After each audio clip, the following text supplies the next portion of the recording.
Dan Cohen here with MintPress News. We are live streaming tonight from I'm in Washington D.C. 7:30 p.m. on a nice Wednesday evening. Um, we're going to be talking about Haiti, which is a really important subject that gets not a lot of talk, not a lot of coverage, and not a lot of accurate coverage, even the small amount that it does. Um, we're going to be talking with Kim Ives, who's going to join me in just a second. And so everyone, please tune in whatever channel you're seeing this in, share all over the place, and make sure that um, help us beat censorship and the algorithms that are drowning us out and hiding our reporting, and join our Telegram chat. So far, Telegram seems to be a pretty free space, so it should be dropped in the comments in the chat. I'm just gonna make sure it is. Yeah, there we go. So if you see in our comments, there's our Telegram channel, MintPress News. Follow that. You can also follow me on Telegram, at Dan Cohen 3000. The I'm the 3000th Dan Cohen. It's ubiquitous name among the tribe members. But so tonight's gonna be kind of a not a standard format interview. Um, I've had the incredible privilege to work really closely to collaborate with Kim over the last year since the July 7th, 2021 assassination of President Jovenel Moise. That kind of spurred into action this project, this three-part documentary series that Kim and I have been working on and is concluding very soon. And we're going to announce a release date shortly. But so this is not going to be exactly a standard interview. I mean, Kim is the real expert here on Haiti. He's been working there since, sorry, Kim, but before I was born. And is speaks fluent Creole, is real deal expert, knows the ground extremely well. And I was fortunate to spend some time there with him on multiple occasions, and look forward to doing so again in the future. But so we're going to kind of keep it conversational, and I think it'll be really, informative, and for everyone who's watching. And this is one of those things where our reporting, I feel like we're presenting things that you're not going to get anywhere else, particularly with the subject matter that we're going to be talking about, which is Jimmy Cherizier and the G9, which is the subject of very, very heated debate among anti-imperialists, anti-war people, who are paying attention to Haiti in the U.S. and Canada.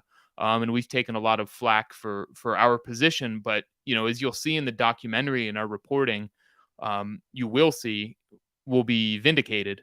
So, without further ado, I'm gonna bring in Kim.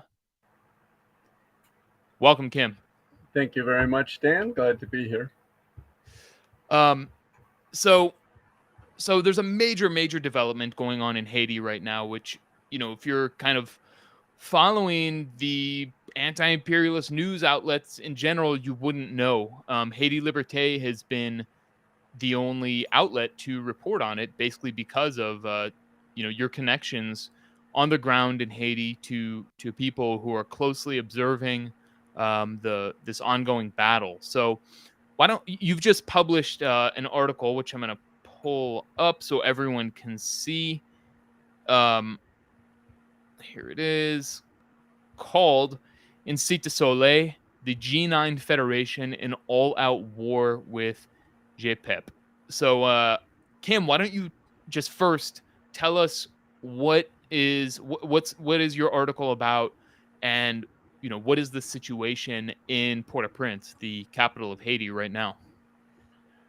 Well, the G9 was formed in July 2020, and it was really an alliance of the different uh, armed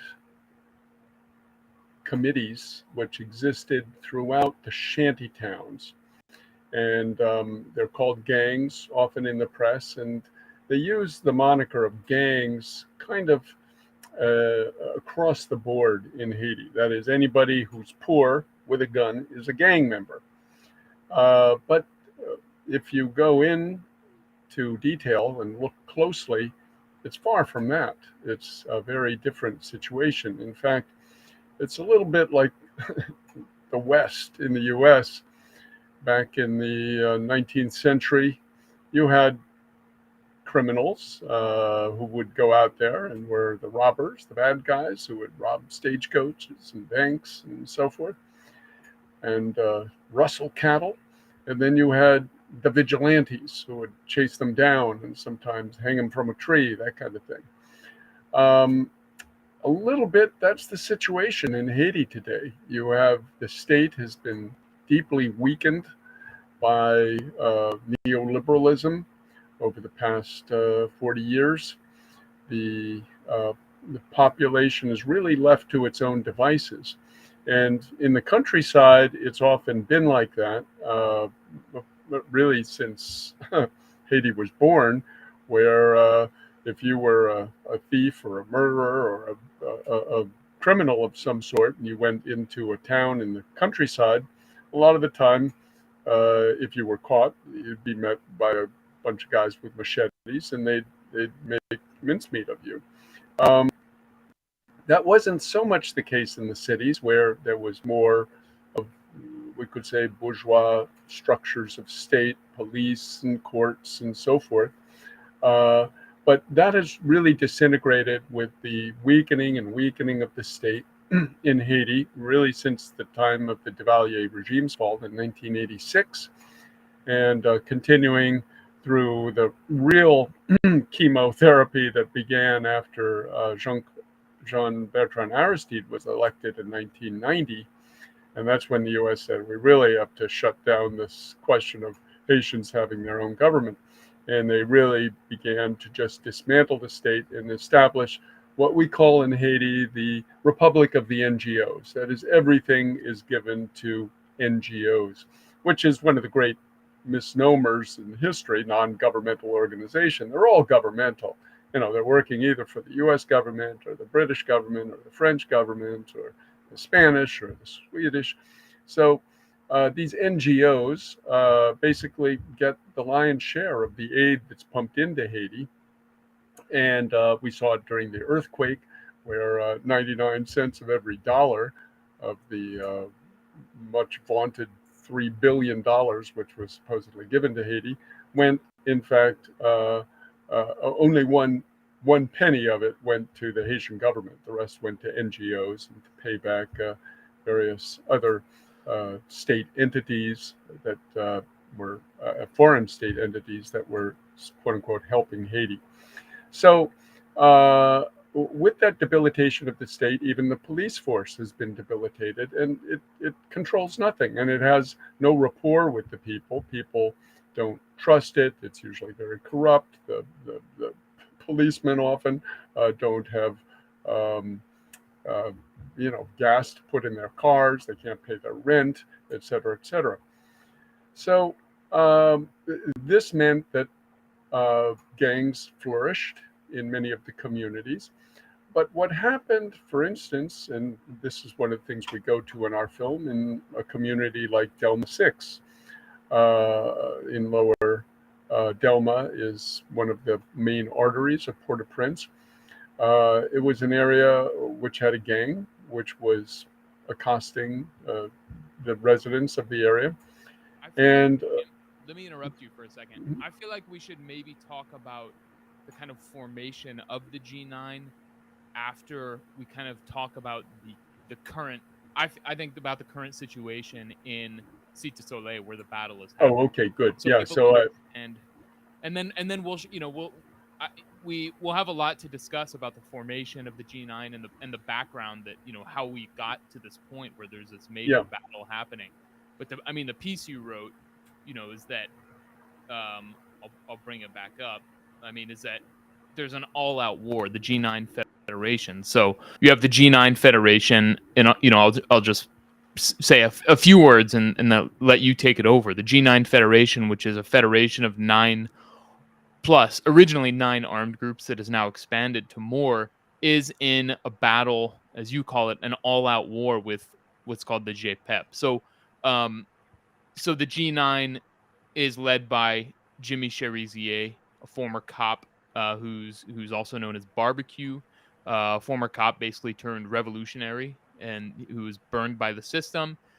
And they're in a war with the G-Pèp, which is kind of their sort of, I don't know if, if arch rival is quite the correct term, but in terms of armed group on the ground, it's the main, seems like the main rival. So what exactly is happening in this is what I want people to understand right now, like what's happening in Cité Solieil. Okay, good. So G-Pèp, and this happens often in Haiti. And Dan, I just want to say your voice sometimes goes down. Your mic, I'm not sure if it's a question of directional on the mic, but you're good right. You're good right now. But before you sort of faded out a little bit. Oh, okay. So yeah, I see that. That's all right. I'll see what's going on here because I can actually hear it in my ear too. Right now, I'll work on that. Yeah, you're loud and clear now. Right. Okay, thank you. Yeah, Go ahead. This is typical in Haiti. I remember in the 1980s when the National Popular Assembly, a nationwide popular organization, was being formed. They rolled it out at the St. John Bosco Church, headed by Father Jean-Bertrand Aristide at the time in 1987. And it rapidly began to take over all of Haiti. And very quickly, they rolled out a kind of a copycat version of the APN, as it was called, the National Popular Assembly, Assemblée Populaire Nationale. And it was, now I'm trying to remember the name. What was it called? It was, anyway, they rolled out another version. So G-Pèp is really that. The G9 came out and it started to capture the imagination of people. So they made a copycat version to sort of pretend to be the same thing. And they've even done a kind of a press conference similar to what Jimmy Cherizier does, because Jimmy Cherizier is constantly speaking to the people, explaining what they're trying to do, what they're trying to make. And we say a cop turned revolutionary. He is an aspiring revolutionary, and in many ways, may fall short. He doesn't have a lot of maybe the book knowledge and theoretical background that some revolutionaries have, Marxists, etc.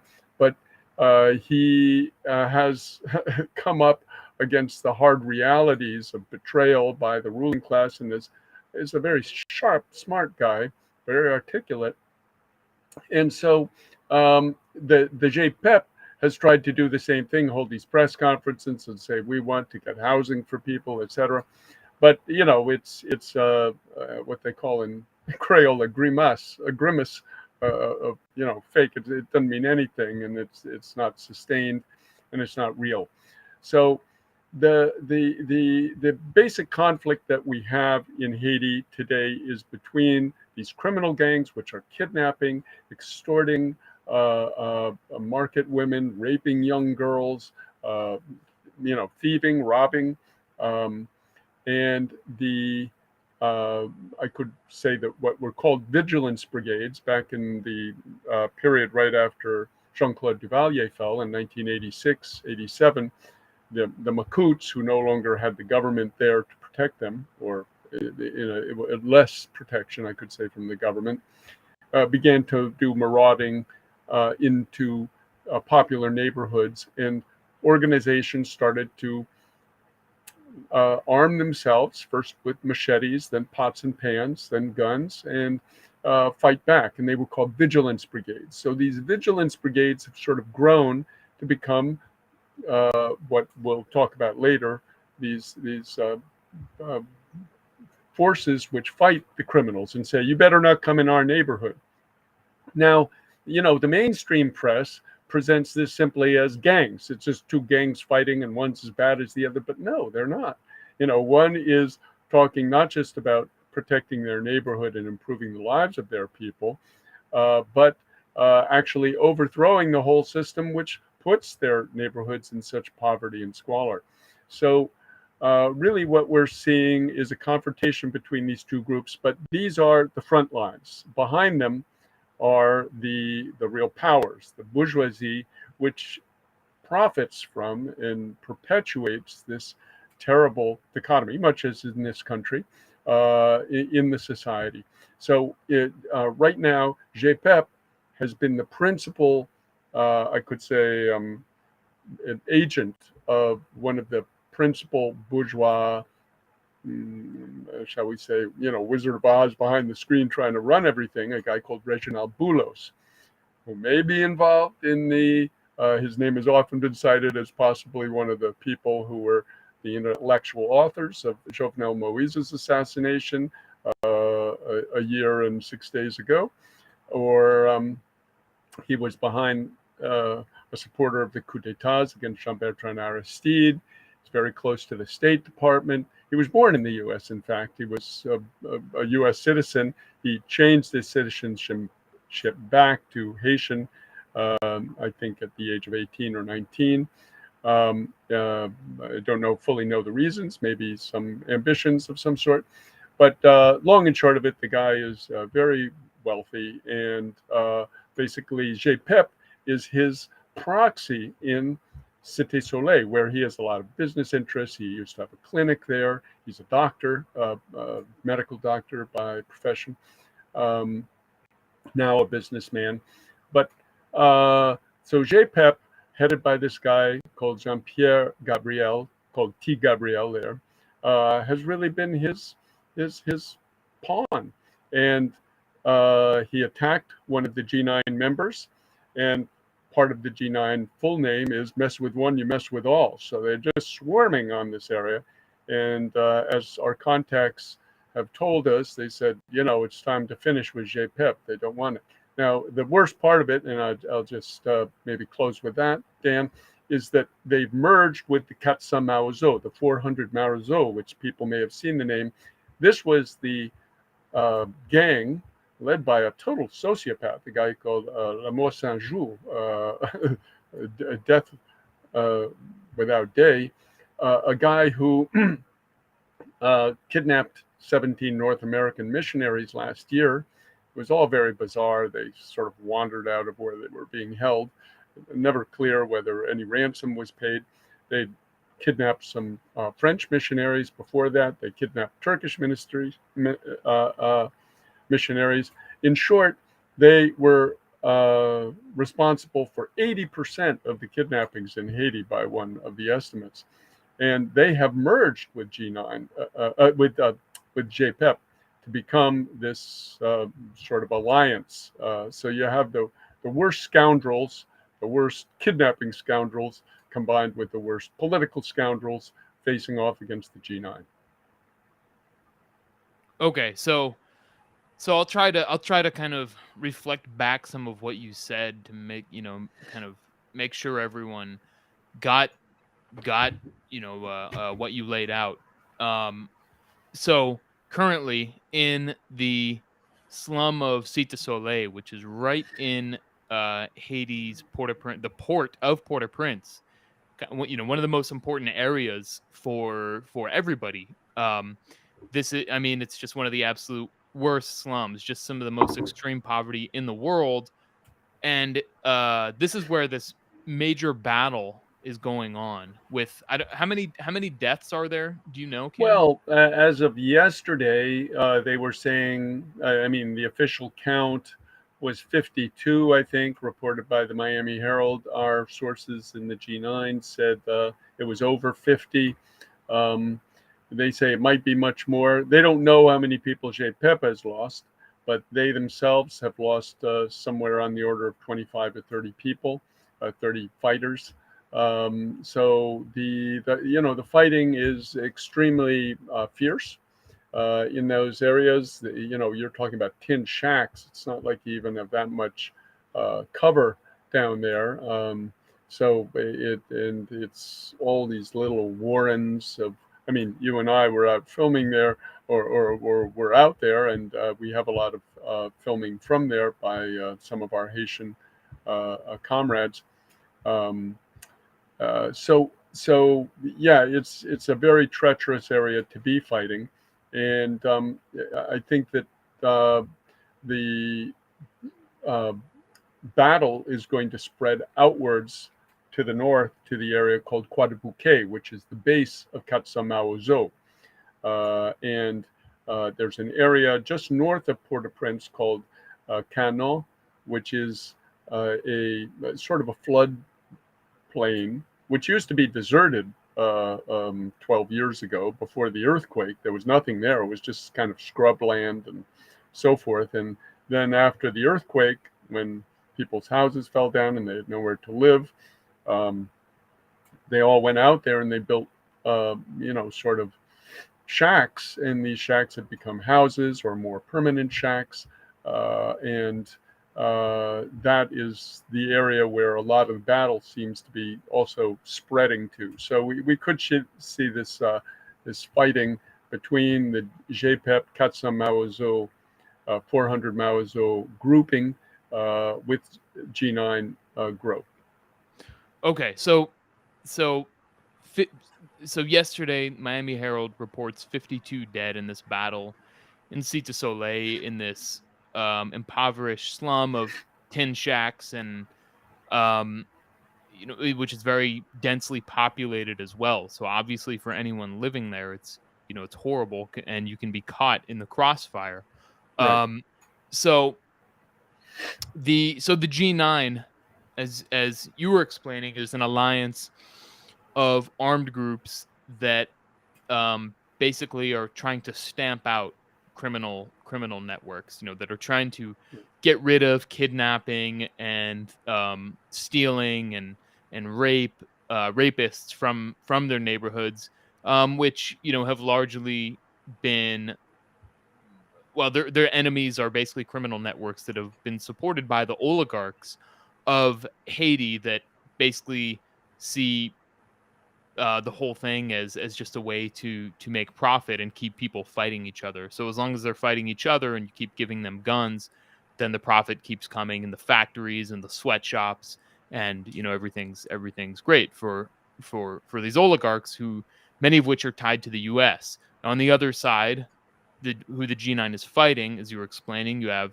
the G-Pèp, led by a guy whose nickname is T. Gabriel. And this guy is just essentially a gangster who is on the payroll and very close with one of the biggest oligarchs in the country, Reginald Boulos, who Mhm. has a long history of collaborating with the U.S. State Department. As you published, Haiti Liberté published WikiLeaks cables showing that he was actually paying the Haitian National Police as a private army. Um, so those are kind of the two sides here battling it out. I think, for me, one of the most useful ways to understand the kind of myriad of armed groups operating in um in Port-au-Prince is looking at the Syria model, where after the US regime change project began in really like 2011 in Syria, just a whole patchwork of countless armed groups popped up. Strongmen emerged with the um, kind of near collapse of the state, funded and armed by foreign countries, led by the United States. And so you have all these different armed groups, fighting each other, doing this, that, and then, but they all kind of ended up sort of congealing around their principal orientation. And so on one side, you had the Free Syrian Army, which was supported by the CIA, and a number of countries, Saudi Arabia, Qatar, Turkey, et cetera. And it was um, and this was called the moderate rebels. And so I would compare this to the G-Pèp, it seems. I mean, tell me if you think this analogy holds up. So the G-Pèp maybe is the Free Syrian Army, and then they collaborated closely the Free Syrian Army collaborated closely with ISIS, which in this case, which the most extreme criminal network in Syria, and was ISIS, of course. And in the Haitian the Haitian version of this is the 400 Casamance. Mauzo. Yeah. Exactly, the 400 Mauzo. So, which is now um, reportedly joined the fight with the G-Pèp in Cité Solieil, correct? Correct. So, So mhm, so let me just take this a little bit yeah, further. So then so yeah. we No, it's have an interesting analogy. I'd never thought of it like that, but you're I think quite correct. So, I mean, you have basically, the friendly face, which of course, the J-Pep is not being promoted in media the same way that the Free Syrian Army was. This is not as big of a regime change project. This is more of kind of a low level, continued intense project. And there's not really a regime to overthrow that they're trying to overthrow in Haiti. There's a status quo that they're trying to maintain. So it's a different situation, but nonetheless, I think the analogy really holds up. So you have the J-Pep, Free Syrian Army, and then you have the Katso Maozo, the 400 Maozo, which is the biggest kidnapping gang in Haiti, and they, known for many kidnappings. Earlier this year, there was a report that they're responsible for 80% of Haiti's kidnappings, and so um, you know they as Kim said, they kidnapped 17 American missionaries in a very North strange. American. One was Canadian. Oh, 16 okay. Americans. Yeah. Okay, yeah. Yeah, so they kidnapped these 17 North American missionaries, almost all of them from the US, one from Canada, and held them for a while, and then this became a way for figures in the U.S. to talk about military intervention in Haiti. There were several reports, I'm sorry, there were several op-eds from the Washington Post editorial board calling for military intervention into Haiti. Most of them coming directly after the assassination of Jovenel Moise, but the kidnapping of those missionaries became, another pretext for intervention. I think we And counted 5 or 6, right?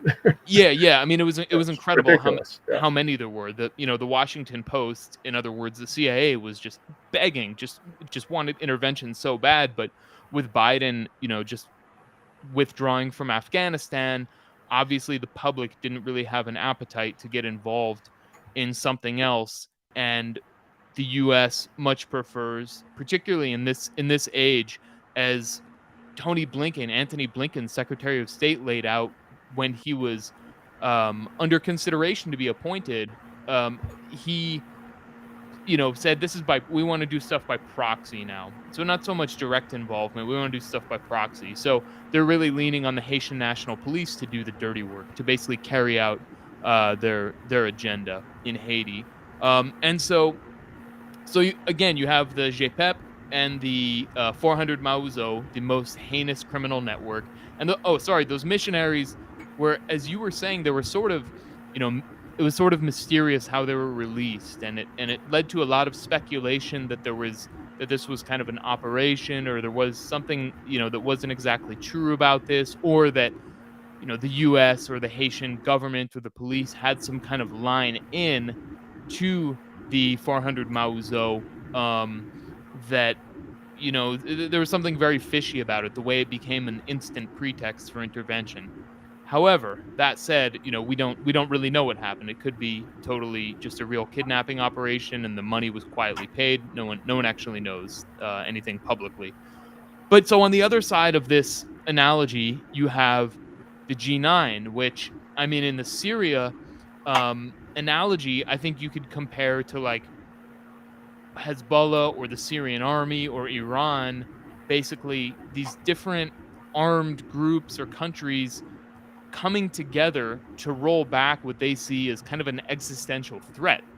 And so they, despite totally different ideologies, the Syrian army versus and Hezbollah and the Islamic revolutionaries of Iran, they have totally different ideologies and are not totally compatible, but they saw U.S. imperialism and ISIS and Al Qaeda as an existential threat.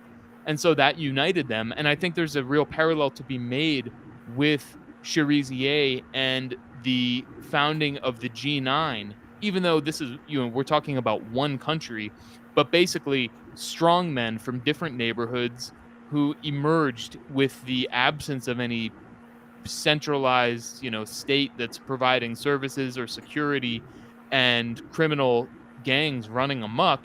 They kind of, stepped in to say, we don't want this in our neighborhood, and we're going to fight back against this. What do you make of the analogy? Do you think it's fair? Spot on. Yeah, it's really true, and I think it's correct. But as I often say, repeat this probably too often, but Haiti is always sort of a vanguard nation. It's always sort of leading history. Again, there's 1804. That was the first and last successful slave revolution in history, which was the touchstone for all the revolutions on the continent. Again, it was the Haitians who gave Miranda and Bolivar the boats, the printing presses, the soldiers, the weapons to fight the liberation struggle on the continent. And today we see in all their flags, you see the Haitian flag, the red and the blue in Venezuela or Colombia or Ecuador's flag. That's the Haitian flag. And then the yellow is supposed to be for the Latin nations. So you really have this, seminal role that Haiti played. And then again in 1990 with the election of Jean-Bertrand Aristide, the idea of using the electoral process and just creating a mass movement to take it. This was very much what Hugo Chavez and Evo Morales and Correa were all inspired by.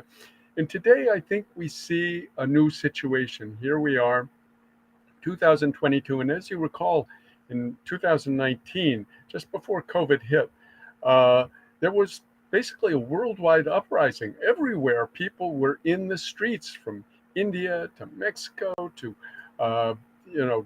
across the planet, and in Haiti too. And a lot of this is a reflection of this incredible, I could say, lumpenization of the planet. You have these megalopolises, Sao Paulo, 18 million people, Mexico City, 18 million people, many of them living in an informal economy, selling Coca-Cola and chiclets and, some mango on a stick to survive. And this is essentially a seething cauldron. And in Haiti, it is in a way the first time that I can think of where you really see an autonomous. A lot of the time you'll hear organizations talking about autonomous organization of the masses. Well, this is what we're seeing in this G9 movement. Is it's an autonomous organization of the masses. This isn't any outside force coming to do it. And sometimes they say, the government set them. That's baloney. It's not true, just plain patently false. And this is the other problem we face today. Let me finish with that point. So in many ways, I think this model of, the organized underclass, proletariat and underproletariat with guns in hand, basically challenging the status quo. And yes, it's not entirely mature. But this is where the left, the people with, historical materialist understanding of history, can come and embrace them and do that. But this is where the laboratory of the U.S., as they call it in Haiti, they call the U.S. imperialist CIA, Pentagon nexus, the laboratory, has become very sophisticated. They've turned the left. They find a way to capture the left, much as we see in this country, to fight it. So, through various ways, and we can get into that. Of course, that's what our film is supposed to be a remedy for. They've turned the left, which should be embracing the G9 and saying, oh, finally, you guys are there. Here we are. Here, let me give you this book. Read this pamphlet. This guy has a lot of thing. You can learn something from Gramsci here, whatever. But instead, they're saying, oh, these guys are monsters. They're criminals. They're terrible. And it's the is that the left has been weaponized by imperialism to fight these this autonomous, authentic uprising. Let's get into that. Let's get into that conversation in a minute. Before we do that, I mean, because it's a really important conversation and um really needs to be flayed open. But to kind of wrap up the discussion about what's happening in Cité Solieil right now, where this battle is taking place. I mean, if we, basically these two fronts have emerged, united, and one of them is dedicated to armed revolution, and the other is a tool of the bourgeoisie to maintain the status quo of Haiti as a, a sweatshop for American, North American and French interests. And so this has been a long time in the making, and our documentary really kind of gives it gives the backdrop. Is how everyone can understand how it's gotten to this point. So it's an enormous development what's happening in Cité Soleil and in Port-au-Prince right now. And it's just incredible to me that there's no real media coverage. And to your point, the left has been really consumed. The left that is aware or paying attention to Haiti has really been consumed by the State Department narrative, kind of repackaged from various ways, through its various media outlets. And that is that the G9 is a tool of the state, was created by Jovenel Moise, was created, the now assassinated president, was created by the PHTK, which is the ruling party.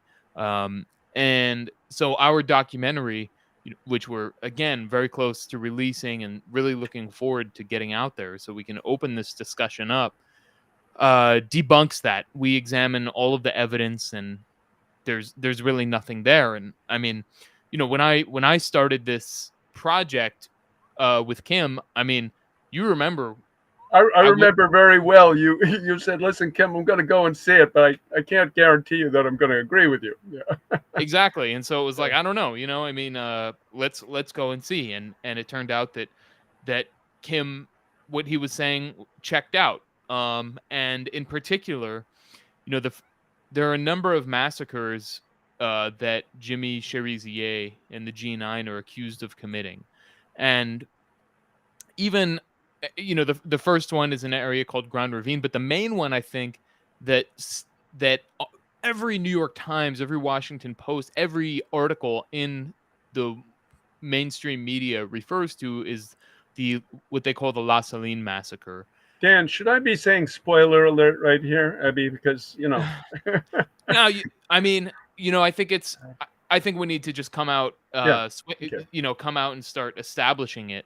okay, But I mean, we investigated in very detailed and deep manner, and there was no La Saline massacre. There was a gang fight, you could call it. I mean, terrible gang fight. Yeah, terrible fight. Yeah, I wouldn't even really characterize it as a gang fight so much as, it's between two kind of equals, or that it well, was they'd formerly been friends. I mean, Bout Jean and T Junior used to be together. right. Same thing happened in Cité Soleil. Isca used to be with T Gabriel. They split. But it was part of this process that we've been describing of removal of criminal networks. Yeah. Right. Mm-hmm. So Right. there's not really moral equivalence. So when we say gang fight, it just sounds like, Right. guys battling over turf just for their profits, Right. which is not really what it was. And so, we'll get deeper into that in the future when our documentary comes out, and we can show all of it, and you'll see the evidence for everyone who's watching. But the La Saline massacre has been used as a pretext by the U.S. Treasury Department to level Magnitsky sanctions against Jimmy Cherizier. And so Cherizier is the principal target of the United States, even though he is completely opposed to criminal acts like kidnapping. and robbery and these kinds of things, and works very hard to stamp it out, and has stamped it out within his neighborhoods, the neighborhoods that he kind of is in and protects, as well as the G9 itself. Um, Even to the point where he's held public demonstrations against kidnapping, and meanwhile, the 400 Mauzo, the most heinous kidnapping criminal enterprise in Haiti, is not under sanctions. The none of its members are under sanctions. Only Jimmy Cherizier. So to me, that's kind of the telltale sign of who is the enemy of the United Right. States in Haiti, and it's the guy who's basically the centerpiece of this armed, revolutionary movement. And I say that cautiously because, as you explained, as you were saying, Kim, they haven't succeeded in creating a revolution, but they intend to.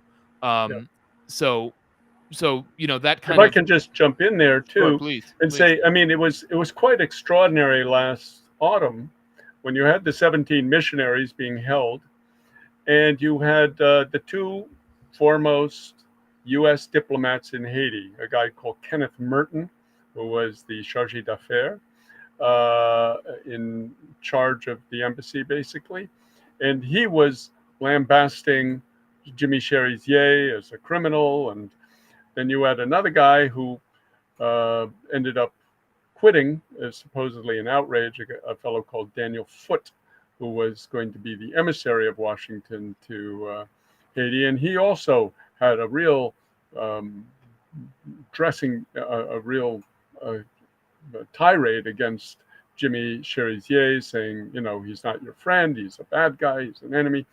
All this time, the 400 the 400 Mauzo had these hostages in hand, and they weren't lambasting the leader of the 400 Mauzo. They weren't holding him up as the big danger. It was Cherizier. So you have this very ironic sort of, uh, one could even say, discordant presentation, where the guy who's fighting crime is the one who's being portrayed as the big danger, whereas the biggest criminal, we could say, is being basically ignored.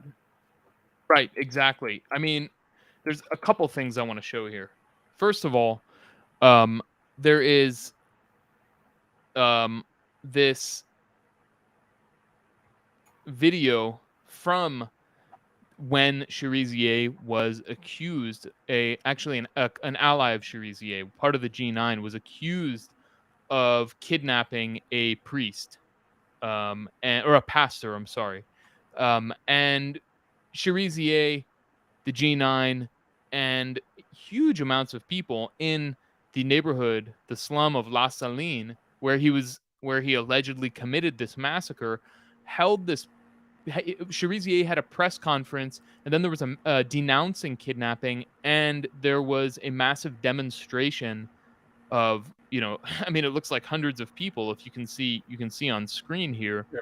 You can see Um, Cherizier over on the right-hand side of the screen there with his, yeah, you yeah, can there, yeah, see him here. I'll play the video. It's a short video from that day of this demonstration, but him denouncing kidnapping, denying the allegations, saying anyone who wants to come in here and look through our territory, everyone open their homes and allow them to. We don't have this pastor. This is all a lie. And it originated, the lie, actually from a guy named Pierre Esperance, who is the U.S. man in Haiti. He is funded by the National Endowment for Democracy. Sorry, he's the principal human rights right, figure in Haiti. Leads an organization called the National Network for the Defense of Human Rights, commonly right, known as the RNDDH. And the accusation came from him. And basically, he's full of gossip that uh, has no bearing to reality, and serves U.S. interests primarily. So I'm just going to show a quick clip from this, from from that demonstration. Wait,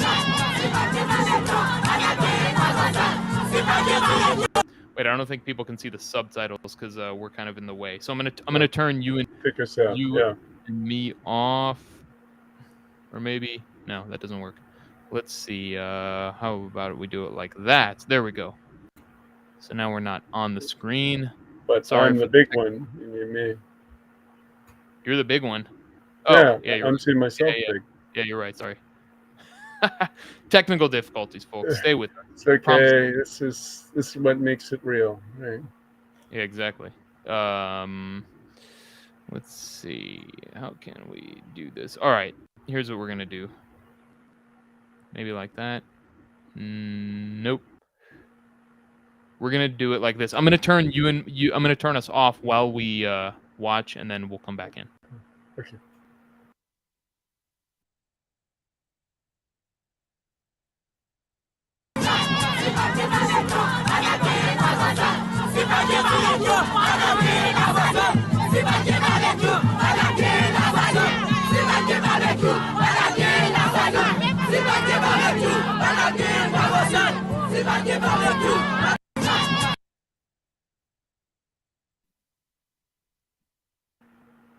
Okay, so there, I think that it really kind of shows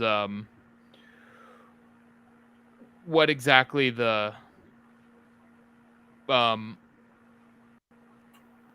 how people are feeling about Haiti or about barbecue. I mean, there were these accusations that Cherizier paid all those people to come out, but Yeah.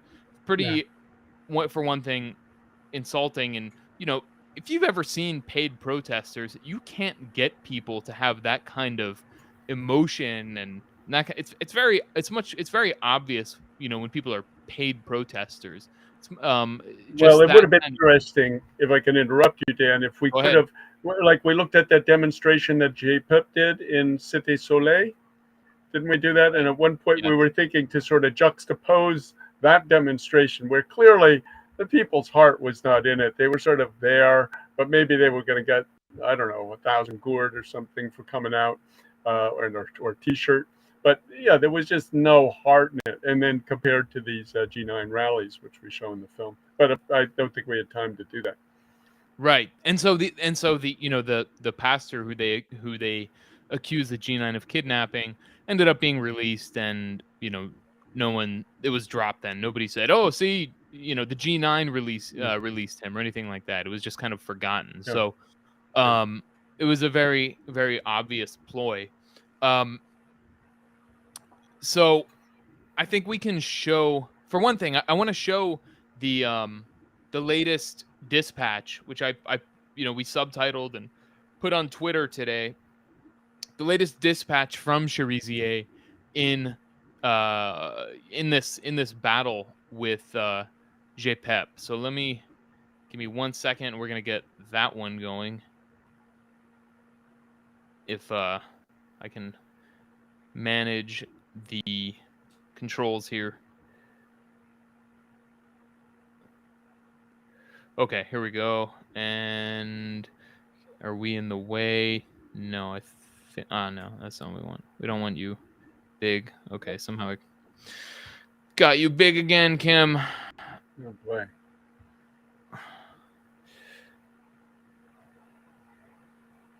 Okay, that's not what we want either. But look, I'm going to turn us off again. We'll be right back so we can watch this. Et nous saluons les Haïtiens, nous saluons chaque monde qui va regarder la vidéo. Et je dis à nous, nous ne pas pour nous parler en pile. Mais nous, si ça nous c'est les Haïtiens en bataille pour libérer le pays, nous appelons lancé. Nous-mêmes, nos forces révolutionnaires, Genève en famille et alliés, main tout, nous choisissons lancer bataille pour libérer le pays en bas de kidnappeurs.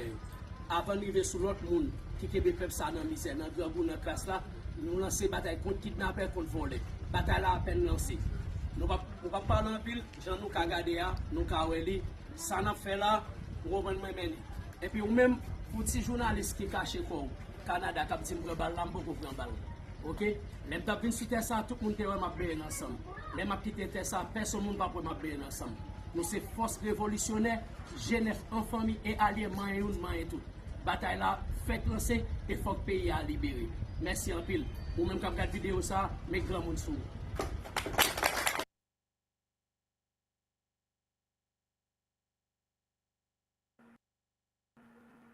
So the key bit in that, that short dispatch that Cherizier sent out, I believe this morning, is, to me, when he This says, I mean, afternoon, yeah. everyone, yeah, okay, yeah, this afternoon, where he says, that we, the G9 for short, chosen to launch the struggle to liberate this country from the kidnappers. So he's talking about, basically the gangsters, the G-Pèp, the criminal networks, before we turn to the other people who are keeping the people in misery, hunger, and squalor. So that's implying that next up is the oligarchs who are funding the G-Pèp, who the G-Pèp are operating on behalf of. Yeah. In particular, I mean, we know that Reginald Boulos, the very closely tied to the U.S. oligarch, one of the most powerful in Haiti, who we were discussing before, he is one of the funders of the G-Pèp, and he has said that publicly on the radio. And so Cherizier actually knows Boulos and has had a relationship with him before. A few years ago, Just to clarify, he it met doesn't with him. say he's funding G-Pèp. He says he's funding T. Gabriel. Yeah. Okay. So T. Gabriel being the leader of G-Pèp. So Yeah. Right. pardon me, I misspoke. So but I think that's really significant, and frankly, it's a major departure from the attitude that Cherizier had expressed towards us that you'll see in the documentary when it comes out, which is Cherizier's position, and Kim, you can elaborate on this, was basically like, I need all of these armed groups to unite so we can take on the bourgeoisie together and have a revolution. So even, these guys are attacking my neighborhood and killing people in my neighborhood. I don't want to fight them. And he was taking a very passive, not completely passive, but largely passive, defensive approach. And obviously now he's taken, again, a different posture. So do you want to discuss that, Kim?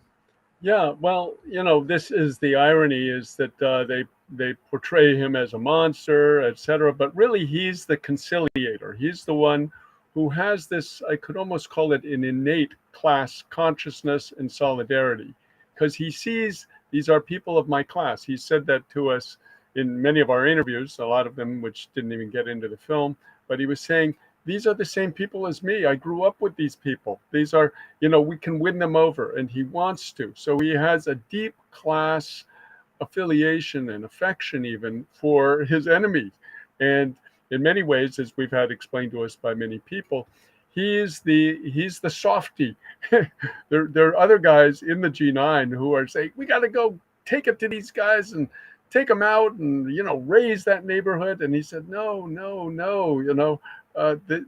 these people are living there. We have to, so he's trying to win them over. And we do have that speech in the film where he says, we're trying to win over these ones who haven't joined us, and to have them stop their bad ways and join and turn their weapons, not against the people, kidnapping, robbing, not against us, fighting us, but against the bourgeoisie. That's our real enemy, the bourgeoisie. And that's his refrain, is we have to fight the bourgeoisie in Haiti, which is the one responsible for our state, for all of our poverty.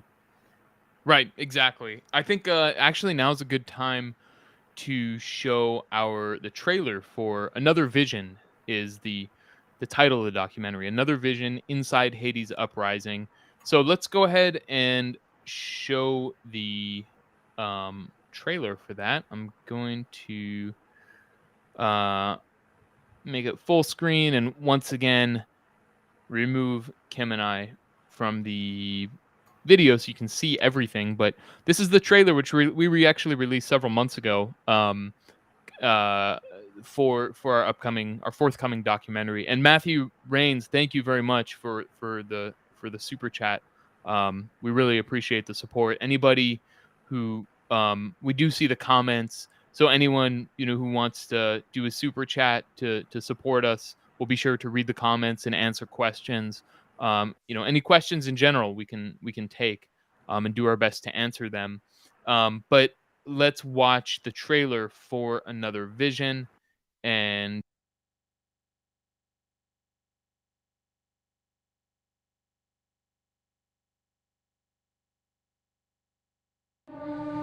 a nation in turmoil, ravaged by empire,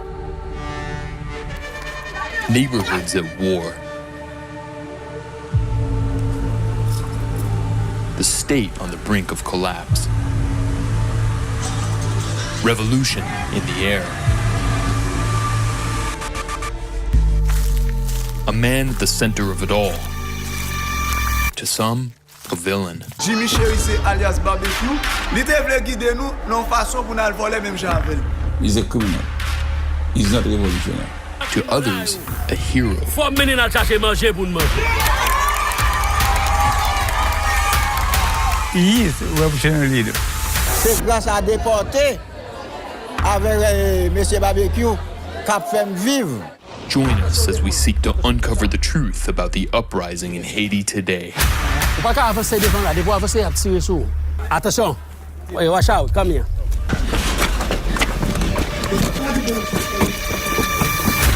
Tout système nan dit nous pas qu'à révolutionnaire, parce que anti-révolutionnaire pas contre des chouquets.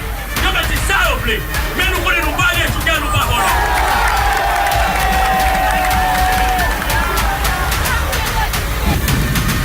Il a une différence entre gang, bandit, à moun qui fait révolution.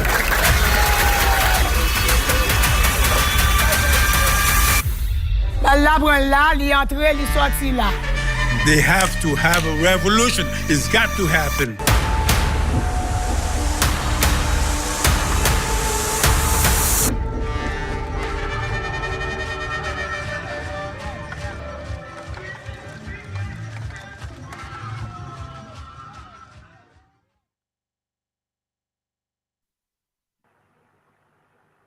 okay, we're back. I hope everyone liked that. I was pretty excited to watch that trailer. I haven't watched it for a few months, and that I gotta say that was pretty exciting. I'm excited to see this documentary. Yeah.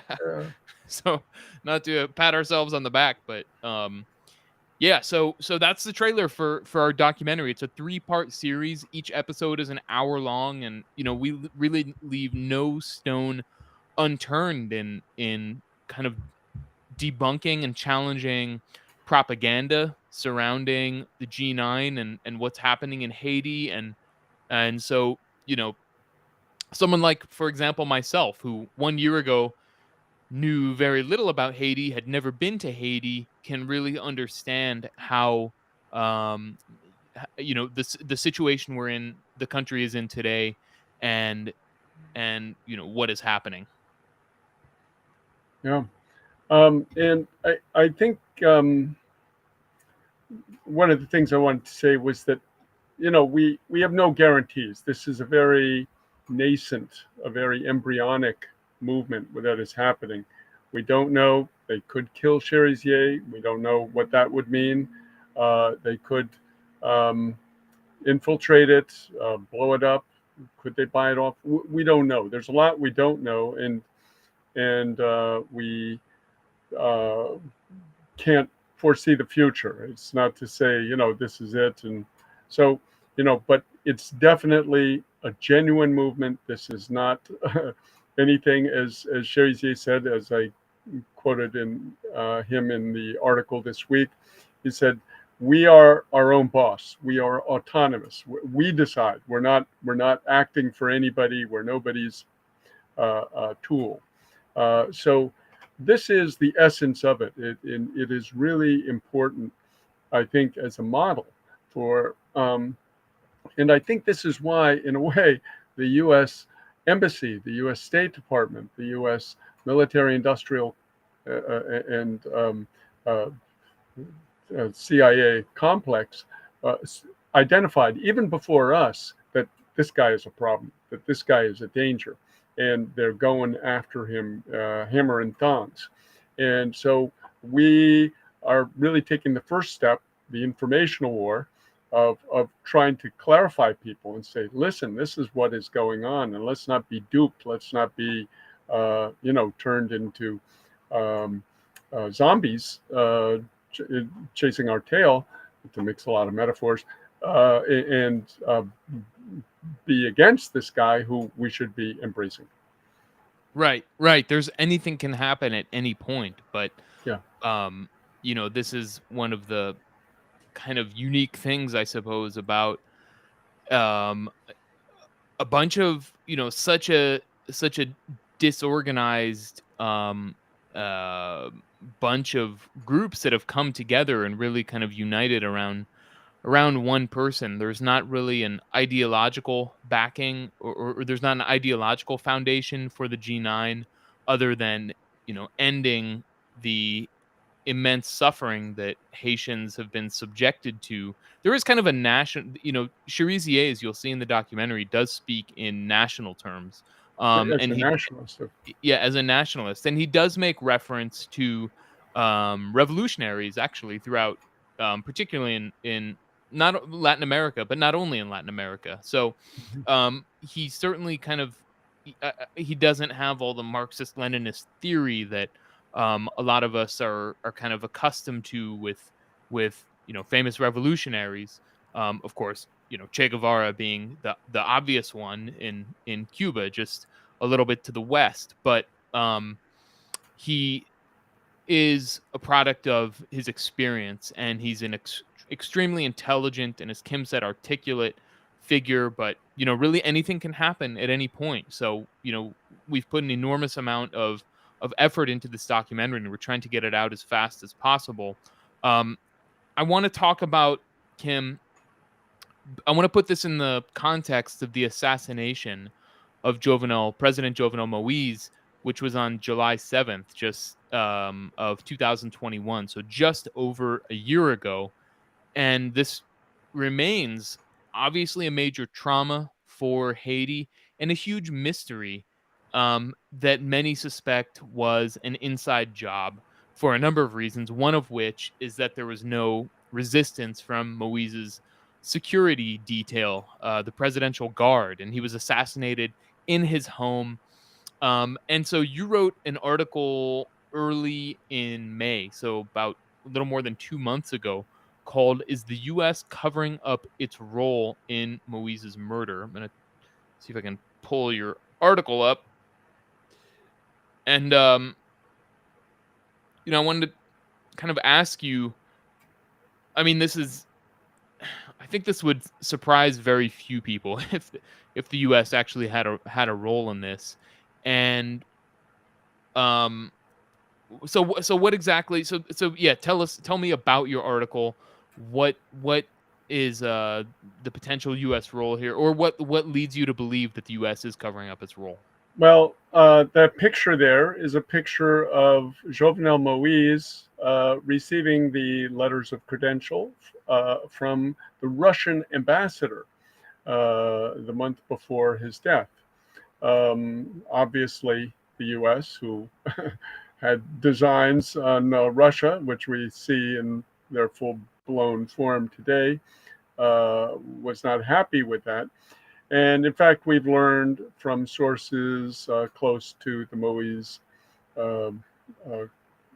group that Moise was finding that the U.S. was just not helping him in the way he had hoped, and he was looking to mend fences with Nicolas Maduro because, well, just to give people a little background, Haiti had received from Venezuela between 2008 and 18 some $4 billion worth of cheap crude, and it was sold through the Haitian state. And the state, to sweeten the deal, was able to keep 40% of that revenues from that in a fund called the Petro-Caribe Fund, which was repayable after 25 years at 1% interest. Well, the Martelly government, which preceded Jovenel, burned through about 3/4 of that money. And so Jovenel ended up very much with an empty bag when he came into power. He was in 2017, same time as Donald Trump, and Trump levied sanctions on Venezuela, making it impossible for them to sell their oil to Haiti, and as a result, the Petrocaribe deal in Haiti finished. So Jovenel started to rethink. Let me not. I'm jumping ahead in the story, or I'm jumping over an important part of the story. So Jovenel was really on the ropes, and the U.S. came, or Donald Trump actually summoned him to Mar-a-Lago and said, "Listen, dude, you got to get with the program. You got to stop recognizing Venezuela, and you have to come and recognize Juan Guaido, our fake president that we're trying to sell, and become sort of the hood ornament on this tank of U.S. Destruction in Venezuela." So he played that role for a while, but he started to find that it wasn't really working in his interest. He wasn't. It was one, making the Haitian people madder than hornets, and secondly, he wasn't getting that much rendement, as they say in Creole, that much back for what he was doing. So he was investigating, according again to people within the Moise group,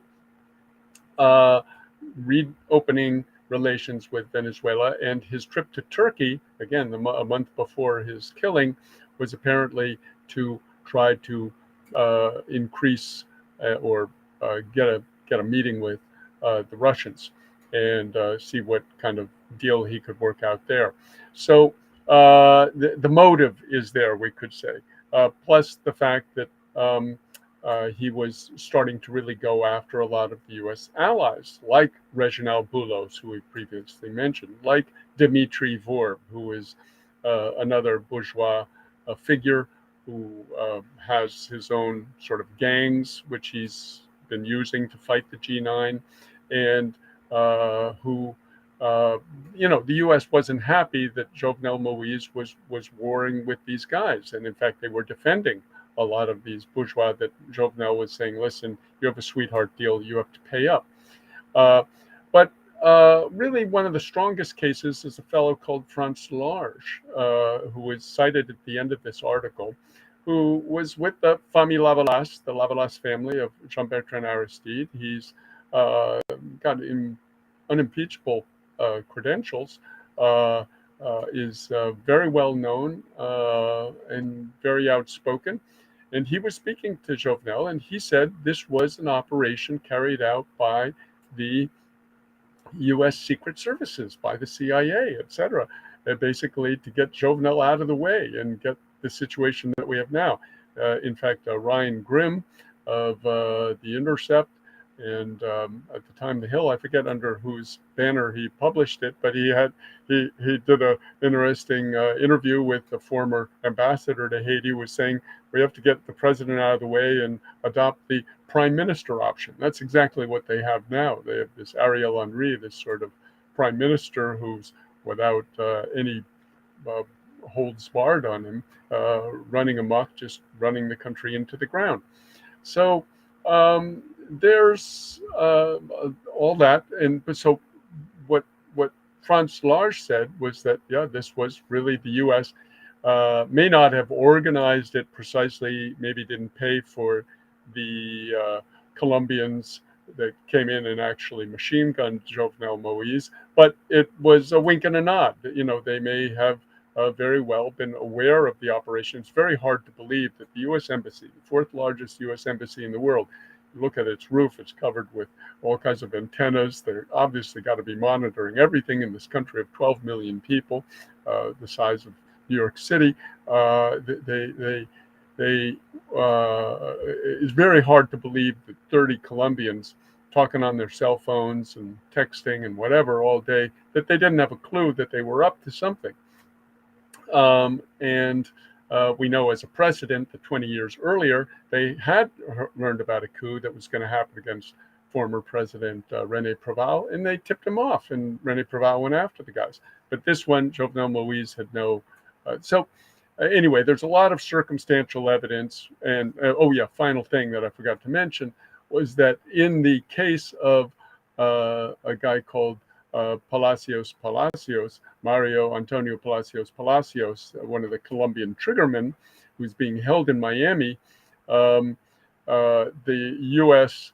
the government, basically the CIA, has basically sealed evidence that cannot be given to Palacios's defense attorney because it will negatively impact U.S. national security.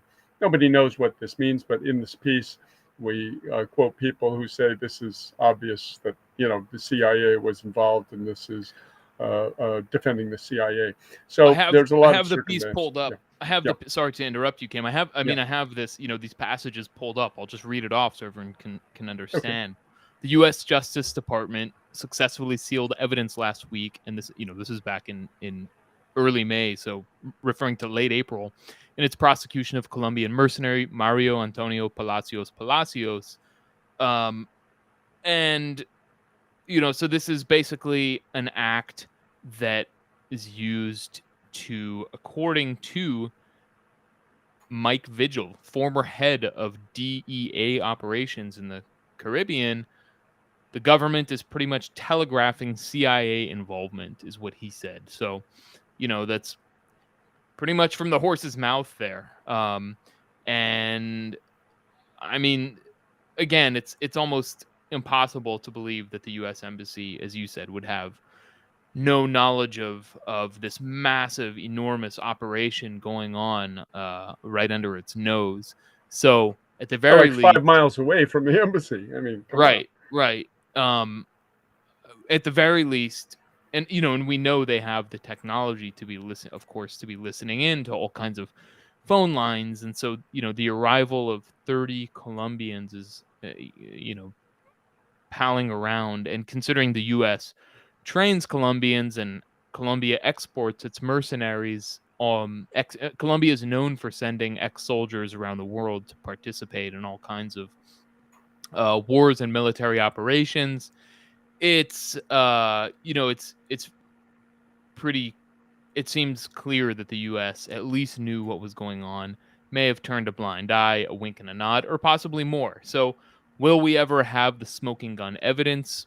Maybe not. But it's very, very suspicious. And there's, as you said, Kim, a lot of circumstantial evidence that points to the U.S. at least knowing about the plot against Jovenel Moise and possibly having a hand in it. Anything do you want to add on that? No, I think that's it. I mean, it's not the first time the U.S. has dispensed with a former ally. Just on the same island in the Dominican Republic, there was a dictator for decades, Rafael Trujillo, who was very close with the CIA. They even helped whisk away one of his Columbia University professor opponents out of New York City. He was taken to Dominican Republic with CIA collusion and basically boiled alive by, and then his body was fed to sharks. This is the kind of guy that Rafael Trujillo was. Well, that was in the mid-50s, and eventually they found that Trujillo was becoming something of a liability, particularly after the Cuban Revolution, and they machine gunned him in his car. So this is, kind of par for the course of the U.S. Like Kissinger said, the U.S. doesn't have friends, it has interests. And when Jovenel Moise wasn't working out, well, we got to ditch you. I mean, we could also take the case of Miguel Diem in Nam back in 1963. He was put in place by the U.S., by the CIA, and taken out by the CIA. Same thing, machine gunned in the back of his car. And so the U.S. has no problem. This one comes to mind for me. There you go. Okay, there you go. Okay, yeah, right. Infamous Saddam Hussein, right. Donald Rumsfeld handshake back when it was, Saddam was useful to attack Iran. So of course, that's a key one. Also, Manuel Noriega and Panama. Panama, yeah.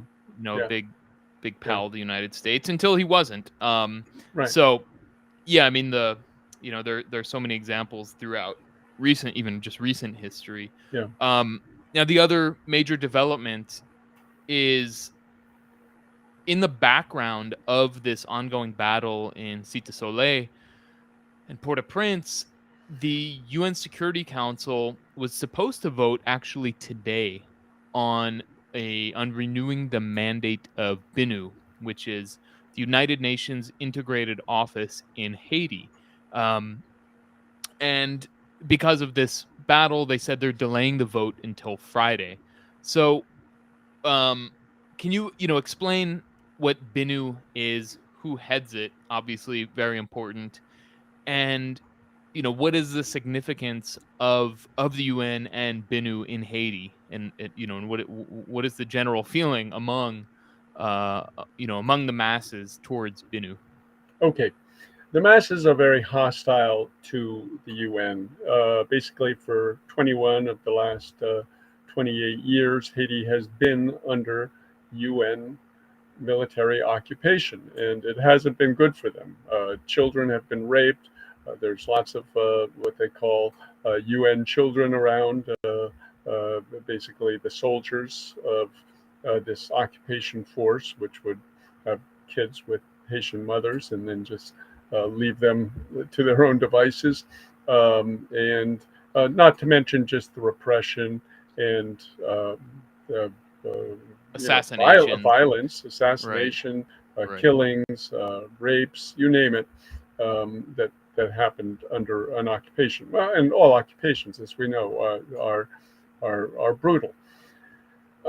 So Haiti had the troops come in. The troops came in the day after, or actually before, Jean-Bertrand Aristide was kidnapped from his home by a U.S. SEAL team on February 29th, 2004, whisked off to the Central African Republic. And the U.S. Already had its troops there, along with Canada and France, its two sidekicks in Haiti, junior partners. They occupied the country, just did back in the 1990s, for 3 months, and then they handed it off to the UN, whose soldiers cost half the price of paying U.S. Marines, and because Sri Lanka and Paraguay and other countries that were giving, they don't. So they left the UN in place. I'm cutting. You're cutting out yeah, you were cutting out a little bit, but I think it's. I'll tell you if it continues, but we hear you. Okay, good. So go ahead. So this UN force was established by the Security Council under what's called Chapter 7 of the UN Charter, which allows the UN Security Council basically to order troops into a country to preserve world peace. Now, theoretically, it's a violation of the Charter because that's supposed to be in a conflict between nations, between two countries, if Dominican Republic and Haiti were fighting, for example. But in this case, it was just an internal problem in Haiti. So basically, they were violating the Charter, both in the 1994 occupation and the 2004 occupation. But, the U.S., as they say, they have a rules-based order, not a law-based order. So they came in, took over the U.S. and France and Canada took over in March, and then March 1st, and then on June 1st, the MINUSTAH, which stands for the UN mission in Haiti, took over and was headed mostly by Brazilians. Again, this was not an accident because Lula thought he could somehow prove his chops by going in and helping to occupy Haiti for the U.S., and maybe this would win Brazil a seat on the Security Council, et cetera, et cetera. Anyway, we don't need to go into all those details. But long story short, they used mostly Brazilians, Argentinians, and Chileans with a bunch of other countries to run this occupation for not 6 months as it was originally proposed, but for 15 years. This went on from 2004 to 2017, it was the MINUSTA, and then they turned it. They said, okay, we're going to send the soldiers back home, and we're just going to have policemen do it. And for 2 years, they had what was called the MINUJUST, which was another mission. Anyway, that was all under Chapter 7, where basically the guns are in the hands of the foreigners. But Jovenel Moïse, to his credit, said, no, listen, you got to take us off. It's been 13 years. You got to give us back control. And so it was downgraded to Chapter 6, where the UN has an office in Haiti, and that's called the BNU, the UN, the Bureau des Nations Unies en Haïti, the Bureau Intégré Nations Unies en Haïti. But the BNU is just advisory. It can negotiate, it can mediate, it can suggest, but it doesn't have the executive power. Now, right now, what they're trying to do, the U.S. wants to bring back on the Chapter 7, where they got the troops in there and they're running the show. But China's saying no. They're saying not only that, even the BNU, you can't have a year. This is dragging on and on. You want to just keep your UN troops in there forever. You can have it for 6 months. So there's a big fight. The U.S., as they usually do, they'd gone to Mexico to get Mexico to be the front man on this, to be the one in front saying, okay, let's renew it for a year. And now this was before the Summit of Americas, and there was something of a falling out between AMLO, the Mexican president, and the U.S. So I don't know where it stands right now, and maybe that's why it's been postponed till Friday for the vote. But the long and short of it is, it doesn't look like the U.S. is going to be able to have the Security Council, which of course is divided now between its 5 permanent members, which is with the veto, which is the U.S., France, and England, versus China and Russia, which are not going to let the U.S. keep playing its games, especially now that our world has become multipolar. So the whole BNU may be, one of the first cases of where the UN, set up after the Second World War, basically to defend U.S. interests, is no longer acting in it's becoming dysfunctional, where the Security Council just not going to be able to agree on anything. Right. And BNU is headed by Helen Yes. Lalim, who was a longtime State Department official. So it's, Exactly. she's Yeah. obviously continuing to represent U.S. interests and just do the work of the State Department inside this this UN body that ostensibly would be operating on behalf of the UN, but is clearly operating on behalf of the U.S. So yeah, I mean, that will be really interesting to see, and I think will be a sort of mini victory if BNU fails to continue its mandate. Right. Yeah. So we'll see how obviously the battle behind the scenes, behind closed doors at the UN must be very fierce if they didn't have the vote today, because it used to be just a, sort of a check the box. It was a given that it was going to go through. And this was during the period when Russia and China were more or less not ready to really stand up to the U.S. and were basically giving a green light to do what they wanted in their neo-colonies. But that is now long gone since February.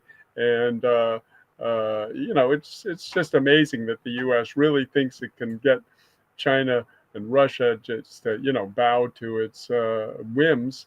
And it's what's become essentially a neo-colony maintenance organization.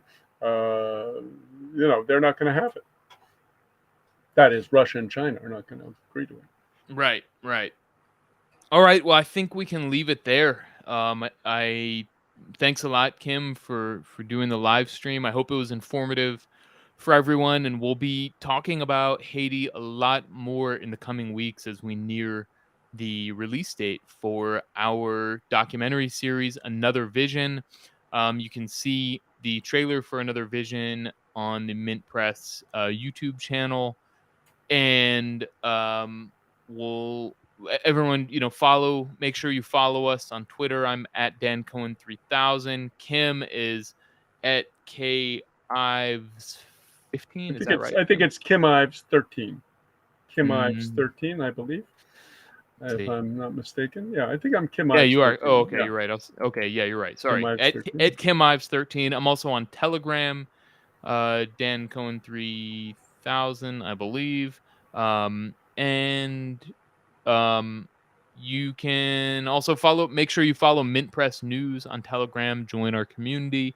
A lot of talk going on in there. And thanks everyone for tuning in. We'll see you Haiti next time. Liberté too. Yeah, And check the Haiti and Liberté. yes, site. follow all of Kim's reporting at Haiti Liberté. Follow them on Twitter, and I think that's it. So thanks very much. We have to gin up our social media angles there. Maybe we'll get on Telegram and so forth too soon. We'll get there. Yeah, we'll get there. All right. Thanks a lot. Okay.